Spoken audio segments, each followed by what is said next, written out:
जय राम जय जय राम। सिया राम जय राम जय जय राम। सिया राम जय राम जय जय राम। सिया राम जय राम जय जय राम। सिया राम जय राम जय जय राम। सिया राम जय राम जय जय राम। रघुनंदन जय जय सिया राम। रघुनंदन जय जय सिया राम। जय जय श्री सीताराम। प्रिय भक्तजनों, रविंद्र जैन ग्रुप द्वारा प्रस्तुत की जा रही सुनो श्री राम कहानी में हम आपको भगवान श्री राम के जन्म से लेकर उनके राज्याभिषेक और महाप्रस्थान तक की पावन, उपयोगी और महत्वपूर्ण कथाओं का संकलन एपिसोड के रूप में प्रस्तुत करने का प्रयास कर रहे हैं। हमारे इस प्रस्तुतिकरण में अभी तक आपने सुना कि राम जी को मनाने के लिए भरत जी चित्रकूट पहुंचते हैं और वहां सबके कहने समझाने पर राम जी की अनुमति सहमति लेकर उनकी चरण पादुकाएं लेकर अयोध्या वापस आते हैं और अयोध्या के राज सिंहासन पर चरण पादुकाओं को स्थापित करके स्वयं राजधानी क्षेत्र से बाहर अयोध्या की सीमा पर नंदीग्राम में कठिन तपस्या करते हुए राम जी के अयोध्या लौट आने की प्रतीक्षा में जीवन बिताने लगते हैं। अब सुनो श्री राम कहानी के इस एपिसोड में सुनिए कि भरत जी के अयोध्या लौटने के पश्चात चित्रकूट में प्रभु श्री राम जी ने सीता जी और लक्ष्मण जी के साथ किन किन अद्भुत लीलाओं को संपादित किया। भरत जी माताओं, गुरु वशिष्ठ जी, निषाद राज और समस्त अयोध्या वासियों को विदा करके प्रभु श्री राम जी मन में विषाद लेकर अपने पर्ण कुटी पर लौट आए। विशाल वट वृक्ष की छाया में बैठकर सीता जी और लक्ष्मण जी के साथ अपने परिवार के वियोग से भगवान श्री राम दुखी होकर विलाप करने लगे। बार बार भरत के शील स्वभाव को याद करके, बार बार भरत जी के गुणों का बखान करके राम जी विह्वल होने लगे। श्री राम जी के मुख से भरत जी का गुणगान सुनकर वहां के कोल किरात, वनचारी, ऋषि मुनि, यहां तक कि पशु पक्षी भी प्रेम भाव से व्याकुल होकर उदास हो गए।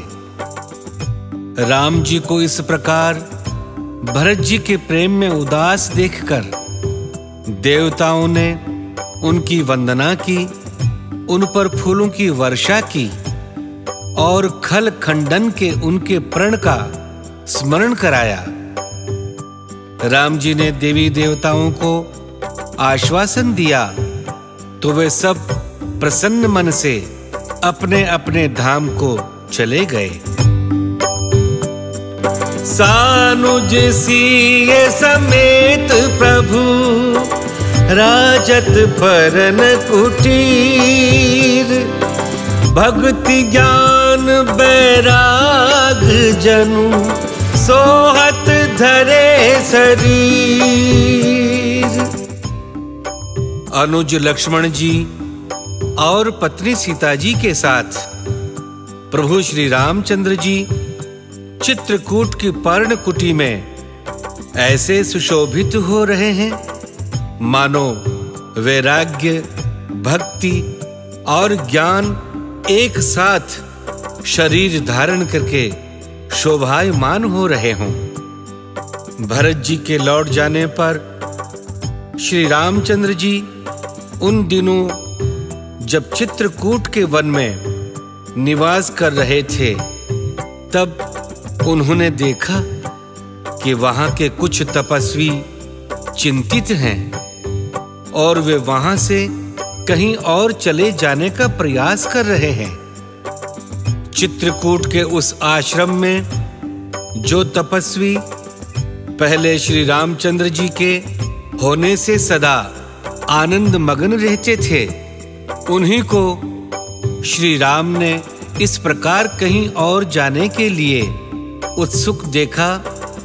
उनकी आंखें, उनकी भौहें, उनके हाव भाव देखकर और आपस में कानाफूसी करते देखकर राम जी के मन में ये उत्कंठा हुई कि इन तपस्वियों के मन में क्या चल रहा है, वो जानना चाहिए।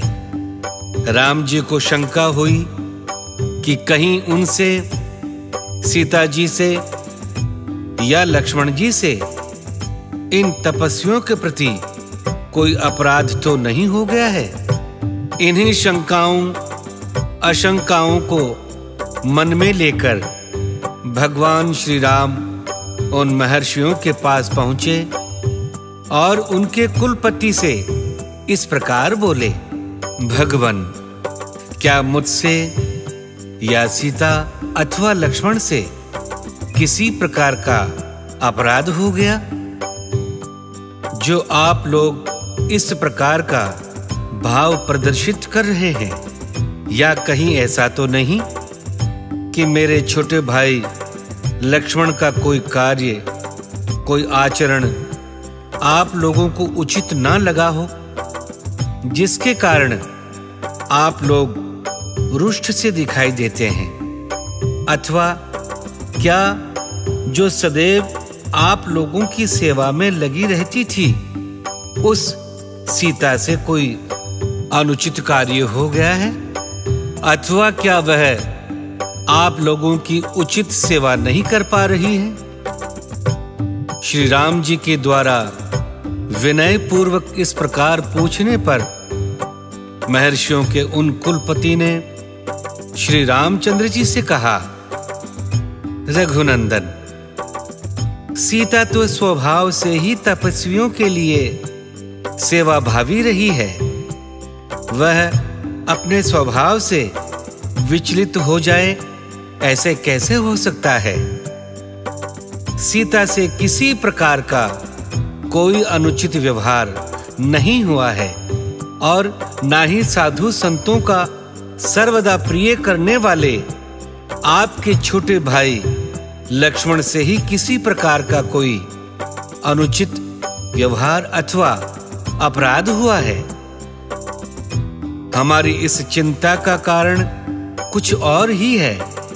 प्रिय भक्तजनों, इस पर श्री राम जी ने उनसे कहा कि कृपया आप अपनी चिंता का कारण बताएं। राम जी के ऐसा कहने पर उन वयोवृद्ध महर्षि ने कहा, तात, यहाँ वन प्रांत में रावण का छोटा भाई खर नामक राक्षस रहता है।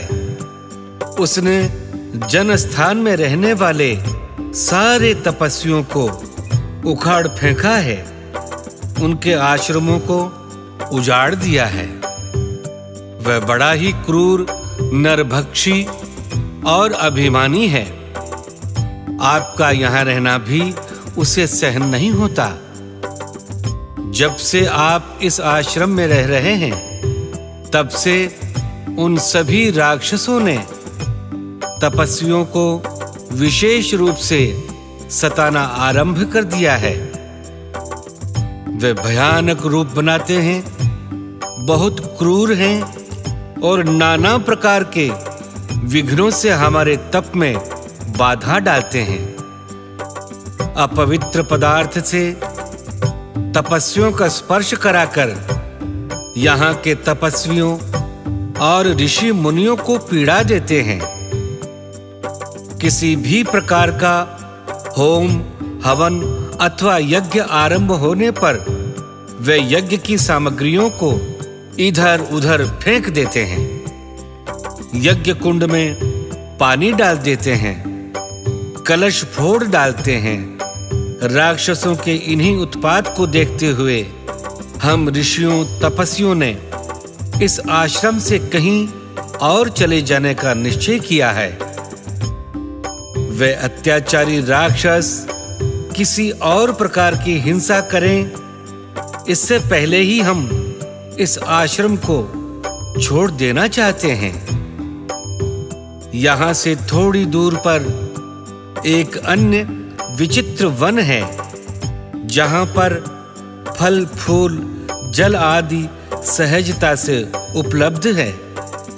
वहीं अश्व मुनि का आश्रम है। हम सारे ऋषि मुनि वहीं चले जाएंगे। ऋषियों के उन कुलपति ने राम जी से यह भी कहा कि हे राम, वह क्रूर राक्षस खर आपके साथ भी कोई अनुचित व्यवहार करे, किसी प्रकार से आपकी हानि कर दे, इसके पहले ही आपको भी हमारे साथ यहां से चल देना चाहिए। यद्यपि आप सदा सावधान रहने वाले हैं तथा राक्षसों का दमन करने में समर्थ हैं, तथापि पत्नी के साथ इस आश्रम में आपका रहना संदेहजनक एवं दुखदायक है। उन तपस्वी ऋषियों के ऐसा कहने पर श्री राम जी ने उन्हें बहुत प्रकार से सांत्वना देकर संतुष्ट करने का प्रयास किया, परंतु राम जी के आश्वासनों से भी वे सब संतुष्ट नहीं हुए और राम जी का अभिनंदन करके वे सारे तपस्वी अपने दल के साथ वहां से दूसरे आश्रम की ओर चले गए। यद्यपि वे तपस्वी ऋषि मुनि वहां से चले गए, फिर भी राम जी ने उनके आश्रमों की देख रेख और सुरक्षा में कोई कमी नहीं की। कुछ तपस्वी ऋषि मुनि जो श्री राम में अखंड श्रद्धा रखते थे और जिन्हें श्री राम पर पूर्ण विश्वास था, वे उस आश्रम से कहीं और नहीं गए। वे राम जी के साथ ही चित्रकूट के इस आश्रम में रुके रहे। भगवान श्री राम ने वहां रहने वाले ऋषि मुनियों को भी आश्वासन दिया और साथ ही यह भी आश्वासन दिया कि इस वन प्रांत के किसी भी क्षेत्र में रहने वाले किसी भी तपस्वी या ऋषि मुनि पर किसी राक्षस का आतंक प्रभाव नहीं करेगा। स्नेही भक्तजनों, सुनो श्री राम कहानी के इस एपिसोड में आज की कथा यहीं तक। हमारे अगले एपिसोड में हम प्रवेश करेंगे अरण्य कांड में। हमारी इस प्रस्तुति का मूल आधार है श्रीमद् वाल्मीकि रामायण, श्री रामचरितमानस और श्री रविंद्र रामायण। इन तीनों ही ग्रंथों के अनुसार इन्हीं कथाओं के साथ अयोध्या कांड का समापन हो रहा है। राम अयोध्या में प्रकट, राम में है ब्रह्मांड, रामचंद्र ब्रह्मांड में अमर अयोध्या कांड, अमर अयोध्या कांड। भगवान श्री राम के अनन्य कृपा पात्र सरस्वती पुत्र श्री रविंद्र जैन जी की इन्हीं पंक्तियों के साथ अयोध्या कांड और आज की कथा का हम यहीं समापन करते हैं। भगवान श्री राम की अद्भुत और जन कल्याणकारी कथाओं को सुनते रहने के लिए फिर से कहेंगे कि हमारे चैनल को सब्सक्राइब कर लें, हमारे साथ बने रहें और कमेंट करके अपने विचारों से भी हमें अवगत कराते रहें। नमस्कार, धन्यवाद, जय जय श्री सीताराम। सिया राम जय राम जय जय राम। सिया राम जय राम जय जय राम। सिया राम जय राम जय जय राम। सिया राम जय राम जय जय राम। रघुनंदन जय जय सिया राम। रघुनंदन जय जय सिया राम। रघुपति राघव राजा राम। रघुपति राघव राजा राम।